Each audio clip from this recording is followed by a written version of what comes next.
Hello viewers, welcome back to my YouTube channel. आज से हम रेपर्टरी के लेक्चर्स स्टार्ट करेंगे जिसमें हम पढ़ेंगे एसेंशियल ऑफ रेपर्टराइजेशन। तो हमारा फर्स्ट चैप्टर है रेपर्टराइजेशन प्रिंसिपल्स एंड प्रैक्टिस।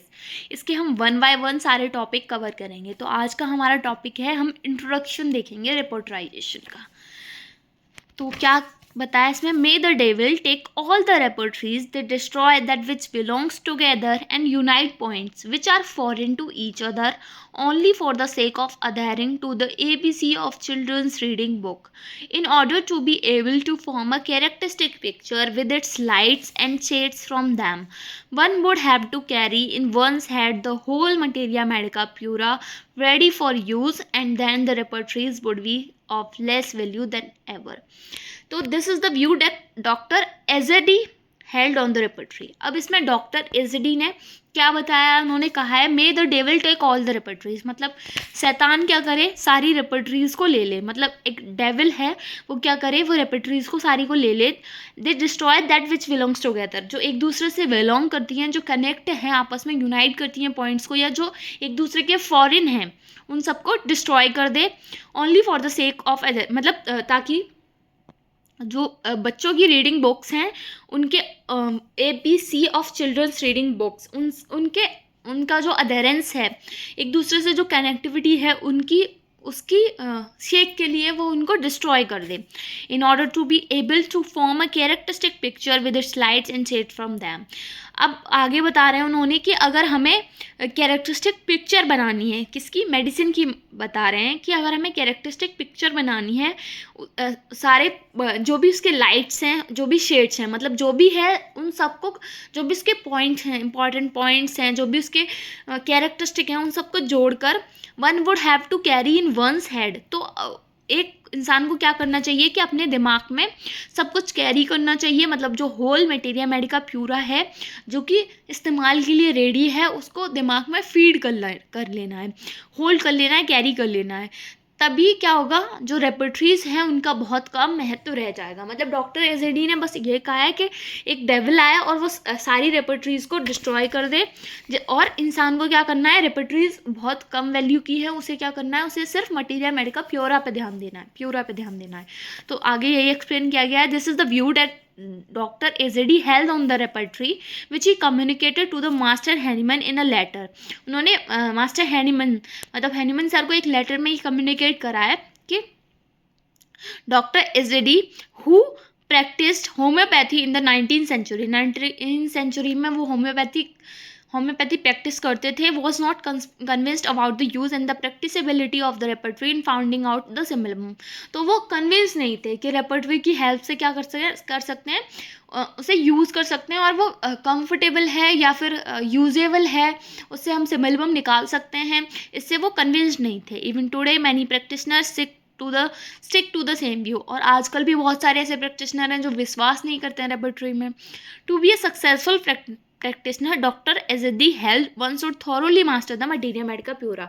तो उन्होंने अपना एक पॉइंट ऑफ व्यू दिया। उन्होंने कहा रेपर्टरी किसी काम की नहीं है, डेविल को क्या कर देना चाहिए, उनको डिस्ट्रॉय कर देना चाहिए, और जो काम का है वो क्या है, मटीरिया मेडिका प्यूरा। आगे देखते हैं। Doctor AJD's view however was not accepted favorably even by Master Hahnemann, who felt the need for indexing the ever enlarging materia medica in order to facilitate the work of finding out the simillimum in acute as well as in chronic disease. लेकिन क्या था, जो doctor एजेडी का view था वो accept नहीं किया गया, उसके फेवर में नहीं थे बहुत सारे लोग। इवन जो हैनीमन सर थे वो भी उसके फेवर में नहीं थे। उनको क्या लगा, उनको लगा कि उसकी ज़रूरत है रेपर्टरी की। क्यों? क्योंकि जो मटेरिया मेडिका है वो इतनी एवर एनलार्जिंग है, बढ़ती जा रही है और आगे भी बढ़ती जाएगी। नई नई मेडिसिन डिस्कवर होंगी, नए नए सिम्टम्स डिस्कवर होंगे। तो एवर एनलार्जिंग जो मटेरिया मेडिका है उसको इंडेक्सिंग की ज़रूरत है, और रेपर्टरी क्या है, उसका इंडेक्स है, ताकि जो सिमिलम ढूंढना है, हमारा जो काम है सिमिलम ढूंढने का, वो आसान हो जाए और हम उसे आसानी से कर पाएँ, चाहे वो एक्यूट डिसीज़ हो चाहे वो क्रोनिक डिसीज़ हो, दोनों में ही। As far back as in 1832 doctor C Boenninghausen, the father of the repertory, wrote every homoeopath has doubtlessly had a similar experience finding the components of the disease picture under several comparable antisoric remedies which correspond possibly to those of the patient. फिर 1832 में doctor C boning Hasan ने, जो कि father of repertory हैं, ये आपको याद रखना है, फादर ऑफ रेपर्टरी कौन है, डॉक्टर सी बोनिंग हसन। तो उन्होंने क्या लिखा, उन्होंने लिखा कि जो होम्योपैथ है, हर एक होम्योपैथ को क्या है, ये एक्सपीरियंस हुआ होगा डाउटलेसली, मतलब इसमें कोई संदेह नहीं है कि जो डिसीज़ पिक्चर है उसके कंपोनेंट्स को फाइंड करने के लिए बहुत सारी एंटीसोरिक रेमेडीज़ दी हैं। मान लो अगर आपको कोई सोरिक डिसीज़ है, सोरिक मियाज़ की कोई डिसीज़ हुई है, तो आप उसके लिए बहुत सारी एंटीसोरिक रेमेडीज़ दी हैं जो कि जो पेशेंट है उसको पॉसिबली करस्पॉन्ड करती है। मतलब क्या है, उसके जो सिम्टम्स हैं उससे बहुत सारी रेमेडीज से मैच कर रहे हैं। Only one however could be most helpful, जबकि उनमें से अगर 50 रेमेडीज ऐसी हैं तो उनमें से सिर्फ एक होगी जो बहुत ज़्यादा मददगार होगी। Most of others necessarily being indifferent to the desired result, और बाकी की जो है वो क्या होंगी, जो हमें डिज़ायर्ड रिजल्ट चाहिए उससे इनडिफरेंट होंगी। मतलब काम तो करेंगी लेकिन जो हमारा क्योर का मोटिव है, जो हमारा सोल एम है कि हम क्योर करें, वो क्योर नहीं लाएंगी। सप्रेस भी कर सकती हैं, पैलिएट कर सकती हैं, और कुछ सिम्टम्स पे काम करें, हो सकता है सारे सिम्टम्स पे काम ना करें, तो ऐसा हो सकता है। A repertory Dr. Boning Hassan felt would be essential to those homeopaths who were particularly called upon to treat chronic patients. फिर डॉक्टर बोनिंग हसन ने बताया, उन्होंने ये महसूस किया कि जो रेपर्टरी है वो उनके लिए ज़रूरी है जो कि क्रोनिक पेशेंट को ट्रीट कर रहे हैं। Even he himself felt the need for a repertory at the commencement of his medical career and hence he thought of expedients which would make the choice of suitable remedies easier and more certain. और उन्होंने इतना ही नहीं, उन्होंने खुद भी repertory की जो need है, आवश्यकता है, वो महसूस की, और उन्होंने क्या अपने जो उनका मेडिकल करियर था उसमें उन्होंने फील किया कि रेपर्टरी होनी चाहिए, और उन्होंने सोचा कि कोई भी इसका उपाय निकाला जाए, ऐसा कोई तरीका ढूंढा जाए जिससे हम ये कर सकें। तो उन्होंने क्या, जिससे हम सूटेबल रेमेडी चूज़ कर सकें आसानी से और बहुत ही निश्चित तरीके से, मतलब बिना कोई गलती करे। तो उन्होंने जिससे क्या हो, why this means bringing the symptoms of each one more clearly into view, जिससे क्या हो कि जो हर एक मेडिसिन है उसके जो सिम्टम्स हैं वो क्लियरली व्यू कर सकें हम, कि अच्छा इस मेडिसिन में ये इंपॉर्टेंट सिम्टम है, अच्छा ये इससे सिमिलर हो सकता है। तो मतलब रेपर्टरी क्या है, एक तरह का इंडेक्स है जिससे हम देख सकते हैं अच्छा इतनी सारी मेडिसिन हैं इस सिम्टम के लिए, ये वाला। Although smaller works of this nature were available during his time, और छोटे मोटे काम ऐसे, मतलब जो स्मॉलर इंडेक्स हम कह सकते हैं वो बने थे उनके टाइम पे। He felt a real need of comprehensive indexing, पर उन्हें क्या चाहिए था, उन्हें स्मॉल वर्क से काम नहीं चल रहा था, उन्हें लार्ज वो चाहिए था, कम्प्रिहेंसिव चाहिए था, डिटेल्ड इंडेक्सिंग चाहिए थी। देयरफॉर कंपाइल्ड सेवरल यूजफुल रेपर्टरीज, इसीलिए उन्होंने क्या किया, बहुत सारी जो छोटी मोटी यूजफुल रेपर्टरीज बनी थी उनको कंपाइल कर दिया, उनको मिला दिया। Homeopathy is based on certain principles and philosophy which wants us not to neglect even a minute expression but at the same time take care of the whole organism। जो homeopathy है वो कुछ ऐसे प्रिंसिपल्स पे, ऐसी philosophy पे based है जो हमें वार्न करते हैं, जो हमें चेतावनी देते हैं कि एक भी माइन्यूट एक्सप्रेशन को भी निगलेक्ट नहीं करना है, एक छोटी से छोटी चीज़ को हमें नोट करना है, और उसी वक्त क्या करना है, और उसी के साथ साथ हमें जो पूरा ऑर्गेनिज्म है उसकी टेक केयर करनी है।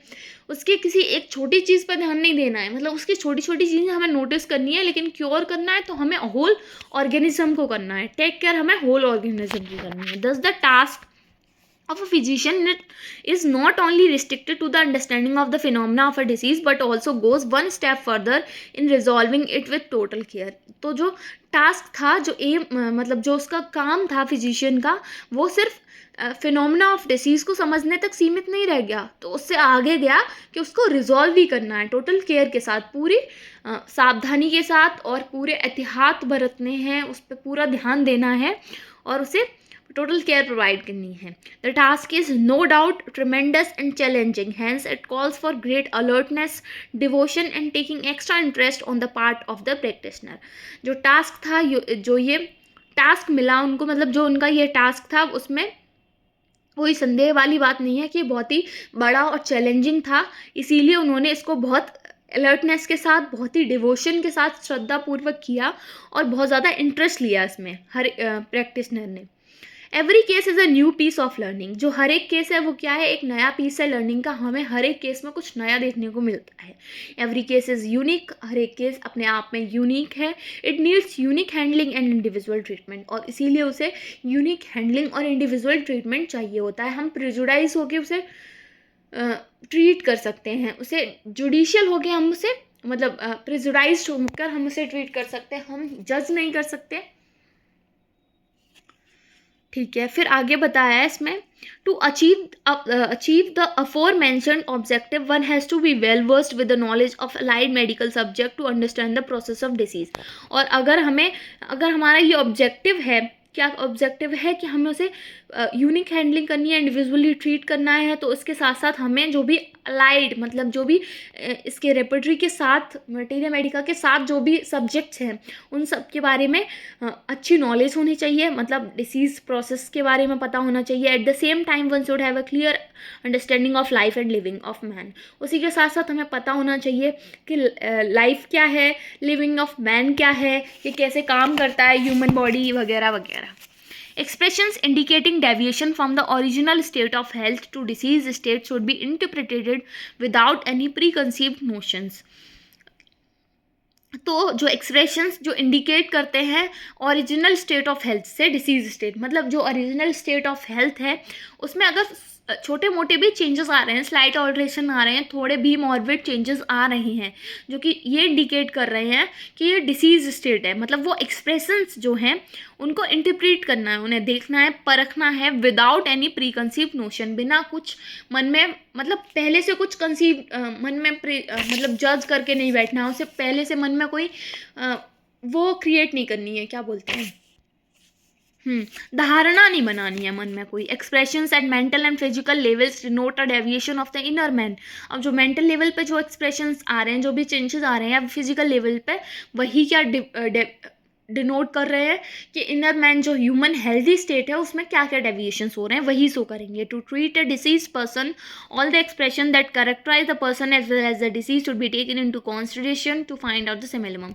तो अगर हमें डिसीज पर्सन को ट्रीट करना है, उसे क्योर करना है एज अ होल, तो हमें उन सारे एक्सप्रेशंस को, जो भी चेंजेस हो रहे हैं, जो भी एक्सप्रेशन जो भी दिख रहे हैं, उन सबको कैरेक्टराइज करना है, जो भी पर्सन के हैं या फिर जो भी बीमारी के हैं, मतलब जो पर्सन की कैरेक्टरिस्टिक है वो भी देखनी है, जो बीमारी की कैरेक्टरिस्टिक है वो भी देखनी है, और उनको कंसीडर करना है ताकि हम सिमिलम निकाल सकें। In our day-to-day practice, finding out total correspondence is not difficult if the repertories are properly used. हमारी day-to-day practice में अगर हम correspondence निकालें, मतलब जो सिमिलम है उसे निकालना इतना मुश्किल नहीं होगा, या फिर जो मेडिसिन हैं, जो सिम्टम्स, इस सिम्टम्स में इतनी मेडिसिन हो सकती हैं, ये देखना इतना मुश्किल नहीं होगा अगर रेपर्टरी को प्रॉपरली यूज़ किया जाए। Many physicians have a misunderstanding about the use of repertories and feel that it takes away their precious time.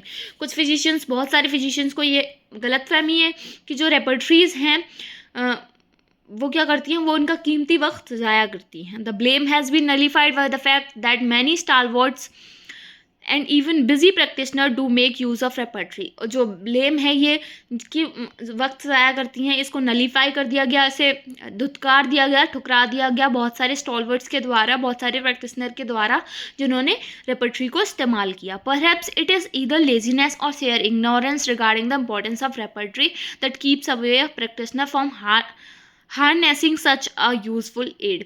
अब क्या है, शायद हो सकता है कि ये उनकी लेजीनेस हो या फिर इग्नोरेंस हो कि वो उसे नकार रहे हैं, किसको, रेपर्टरी की इंपॉर्टेंस को, जो कि एक प्रैक्टिशनर को दूर रखती है किससे, एक यूजफुल एड को देने के लिए मदद करती है, और उसको मतलब हार्म पहुंचाने में या फिर उसके साथ खिलवाड़ करने से रोकती है।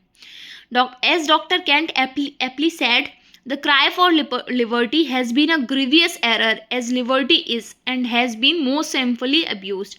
The cry for liberty has been a grievous error and liberty is hand, मतलब क्या है कि लिबर्टी के लिए जो मतलब चीख पुकार तो बहुत करी गई कि लिबर्टी चाहिए, लिबर्टी चाहिए, लिबर्टी चाहिए, लेकिन लिबर्टी जब आई तो उसको बहुत ही ज़्यादा सेमफुली अब्यूज़ किया गया, मतलब वही है। It is liberty that has driven out of use or limited the use of repertory that all the healers so much consulted. ये लिबर्टी है जो कि क्या करती है, ड्राइव आउट करती है यूज़ को और लिमिट करती है यूज़ ऑफ द रेपर्टरी को। मतलब लिबर्टी मतलब उनको ऐसी फ्रीडम है कि वो रेपर्टरी के यूज़ को लिमिट कर देते हैं, और जो ओल्ड हीलर हैं वो इतने ज़्यादा कंसल्टेड हैं कि वो रेपर्टरी को यूज़ करना ही नहीं चाहते हैं।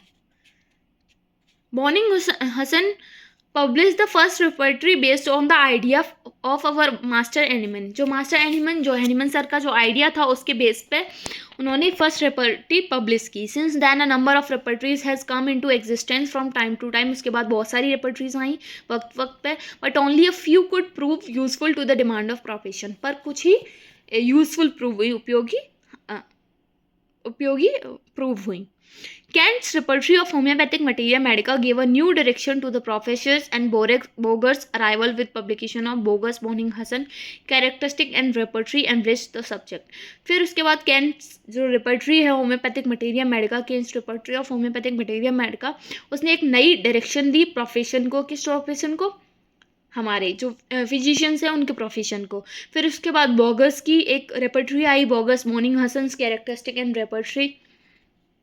These two repertories along with Bonning-Husson's therapeutic pocketbook are known as।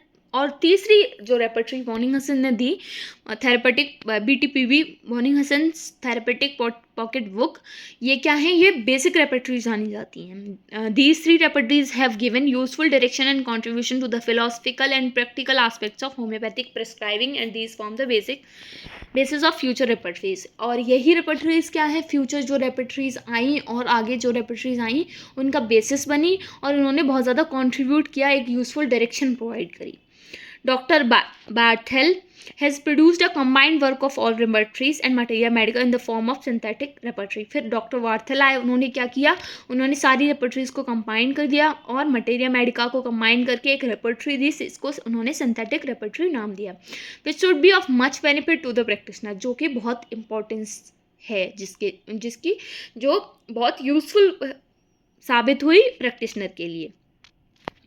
तो इतना हम याद रखेंगे कि सबसे पहले कौन सी आई? कौन सी रेपर्टरी आई? कैंट आई, बोगर आई, Bonning-Husson की आई, BTPB, और ये बेसिक रेपर्टरीज कहलाई। फिर उनको कंबाइन करके डॉक्टर बार्थेल ने अपनी एक रेपर्टरी बनाई, homoeopathic medical repertory by Robin Murphy ने एक रेपर्टरी दी, homoeopathic medical repertory, complete repertory आई। उसके अलावा repertorium universale by Roger van Zandvoort ने एक रेपर्टरी दी, एंड सिंथेसिस बाई फ्रेडरिक, और एक सिंथेसिस रेपर्टरी आई जो किसने दी? Frederik Schroyens are some among the recent repertories. ठीक है, ये सब हम देख लेंगे। Which can help practitioner in selecting the simillimum, जिसकी हेल्प से प्रैक्टिशनर सिमिलम सेलेक्ट कर पाते हैं। According to the Roberts, utility of repertory depend on. अब रॉबर्ट ने कुछ पॉइंट्स बताए कि जो यूटिलिटी है रेपर्टरी की, जो उपयोगिता है, वो किस चीज़ पर निर्भर करती है।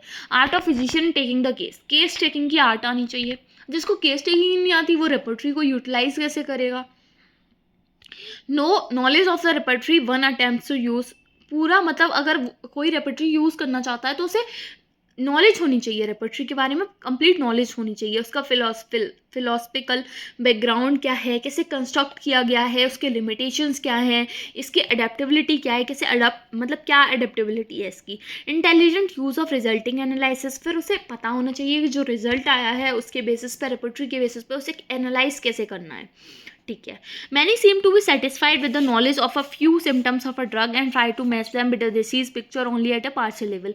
बहुत सारे फिजिशियंस क्या करते हैं कि जो भी कुछ सिम्टम्स उन्हें मिले ड्रग के, उनको डिसीज़ के सिम्टम्स से मैच करते हैं पार्शियल लेवल पे।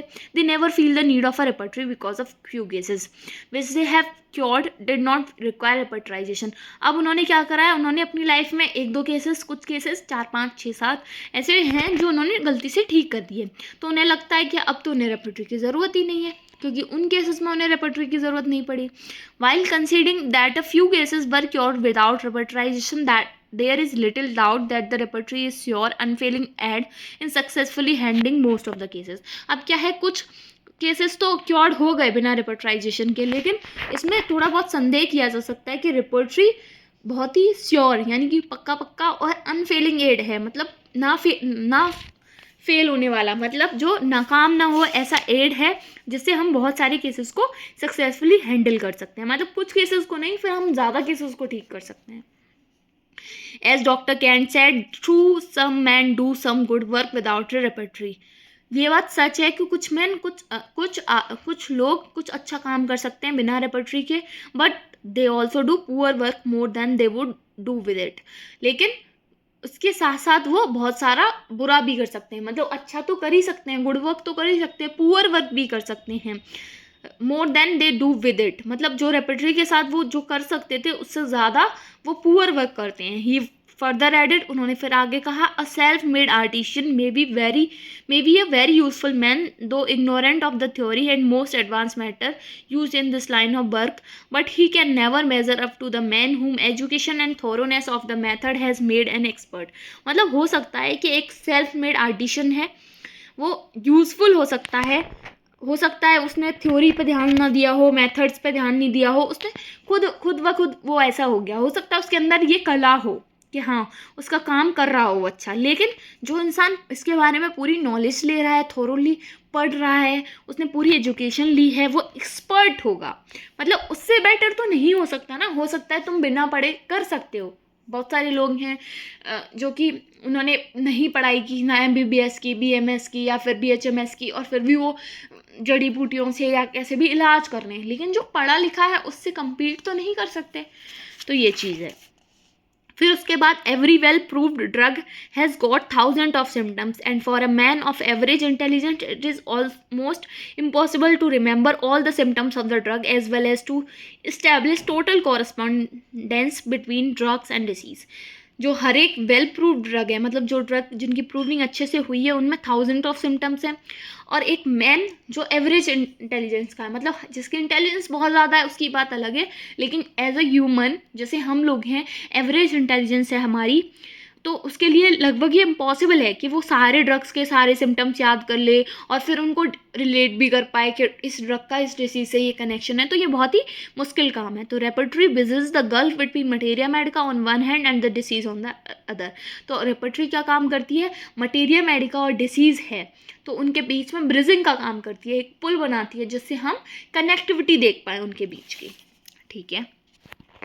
रेपर्टरीज have often been set aside as time consuming, incomprehensible, vast and mechanical. बहुत बार हुआ रेपर्टरीज को एक तरफ कर दिया गया क्योंकि वो वक्त लेती हैं, वक्त ज़ाया करती हैं, ऐसा कुछ लोगों ने सोचा. इनकम्प्रहेंसिबल है, मतलब आसानी से उन्हें यूज़ नहीं करा जा सकता.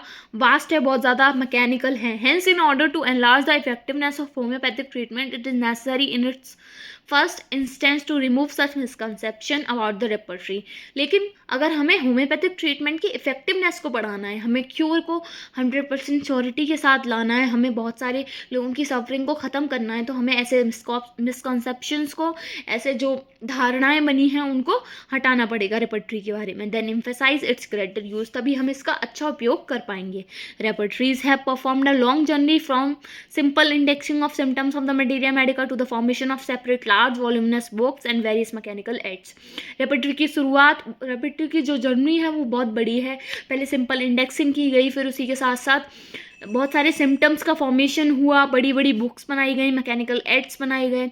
These days the task of repertorisation has become much easier. तो आजकल क्या हो गया, जो रेपर्टराइजेशन हुआ वो बहुत आसान हो गया. And practitioner has many choices in this regard, और उसके पास बहुत सारी चॉइसेस भी हैं, बहुत सारी रेपर्टरीज हैं. Introduction of the computer has made a great revolutionary change in the field of repertorisation. और जैसे ही कंप्यूटर का इन्वेंशन हुआ तो उससे और ज़्यादा चेंजेस आए. बुक्स की भी ज़रूरत नहीं है, PDF रख सकते हैं हम. उसी के साथ ऐप्स बने जो कि आसानी से सिम्टम्स डालते हैं और हमें पन्ने पलटने की ज़रूरत नहीं है, वो तुरंत ला के रख देते हैं. Now an enthusiastic student and learner of homeopathy can't keep themselves away from this valuable subject which has a vast store of materials in the form of various kind of books, card and software.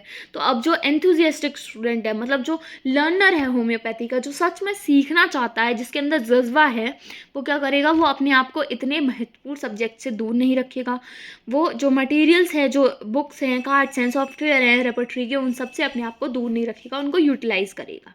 Recent repertories has been enriched with all the required information needed by a prescriber in respect of symptoms and medicine. तो जो recent रिपर्टरीज, जो अभी रिपर्टरीज आई हैं recent में, उनमें सब कुछ information है जो एक प्रिस्क्राइबर को ज़रूरत है, सिम्टम्स के रेस्पेक्ट में, मेडिसिन के रेस्पेक्ट में, हर चीज़ में के रिगार्डिंग उसमें जानकारी दी गई है. With the help of advanced and improved repertories one can easily determine a simillimum in the vast ocean of homoeopathic materia medica. तो जो एडवांस और इम्प्रूव्ड रेपर्टरीज आई हैं, उनकी हेल्प से कोई भी, मतलब कोई भी नहीं, एक फिजिशियन आसानी से क्या कर सकता है, सिमिलम देख सकता है. इतनी वास्ट होम्योपैथिक मटेरिया मेडिका में वो एक मेडिसिन छांट के निकालेगा कि समुद्र में जाके एक मछली पकड़ के लानी है, तो हम पकड़ सकते हैं किससे, रेपर्टरी की हेल्प से.